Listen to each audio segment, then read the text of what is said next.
யார்கிட்டையும் நண்பர்கள்ட்ட கேட்டான், ஒரு 100 ரூபா கொடுங்கடா, ஏதாவது தொழில் செஞ்சு பொழைச்சிக்கிறேன்னு. யாருமே கொடுக்கறதுக்கு ஆள் இல்லை, பரவாயில்ல. உடனே அவன் என்ன பண்ணா, சரி மனிதர்கள் யாரும் நமக்கு உதவி பண்ண மாட்டேங்கிறாங்க, நமக்கு தேவை ஒரு 100 ரூபா, இது கடவுளுக்கே ஒரு லெட்டர் போட்டு பார்ப்போம், அவர் தானே எல்லாரையும் படைச்சார், அவர் கொடுக்குறாரா பார்ப்போம். ஒரு போஸ்ட் கார்டு வாங்கினான்.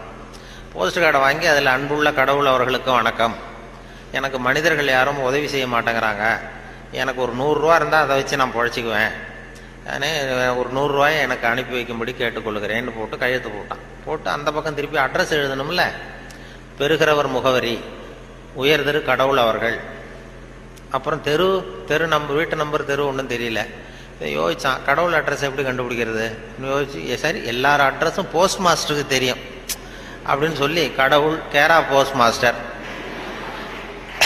அண்ணாமலை நகர் சிதம்பரம்னு போட்டு விட்டான். அந்த போஸ்ட் மாஸ்டர் ஒரு நல்ல எண்ணம் படைச்சவர்.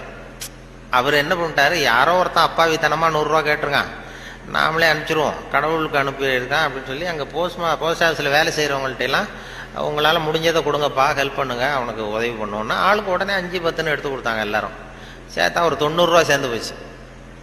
உடனே சேர்ந்த வரைக்கும் அனுப்பிச்சிருவோம் அப்படின்னு சொல்லி மணி ஆர்டர் ஃபார்ம் எடுத்தார். மணி ஆர்டர் கமிஷனையும் அவரே ஒத்துக்கிட்டார். அவரே எடுத்துக்கிட்டு அந்த சேர்ந்த பணம் 90 ரூபாய் வச்சு அந்த அவனுக்கு அனுப்பிச்சிட்டார். அவன் வாங்கிட்டான். வாங்கி 90 ரூபாய் வாங்கிட்டு மறுபடியும் ஒரு போஸ்ட் கார்டு வாங்கினான். வாங்கி மறுபடியும் கடவுளுக்கே ஒரு லெட்டர் எழுதினான். அன்புள்ள கடவுள் அவர்களுக்கு வணக்கம், நீங்கள் அனுப்பிய பணம் வந்து சேர்ந்தது, ரொம்ப நன்றி. இருந்தாலும் உங்களுக்கு ஒரு யோசனை சொல்ல விரும்புகிறேன், ஆலோசனை, அறிவுரை. இனிமேல் நீங்கள் எனக்கு பணம் அனுப்பும் பொழுது போஸ்ட் மாஸ்டர் மூலமாக அனுப்ப வேண்டாம், அவர் ஒரு 10 ரூபாயை எடுத்து வச்சுக்கிறார் அப்படின்னா.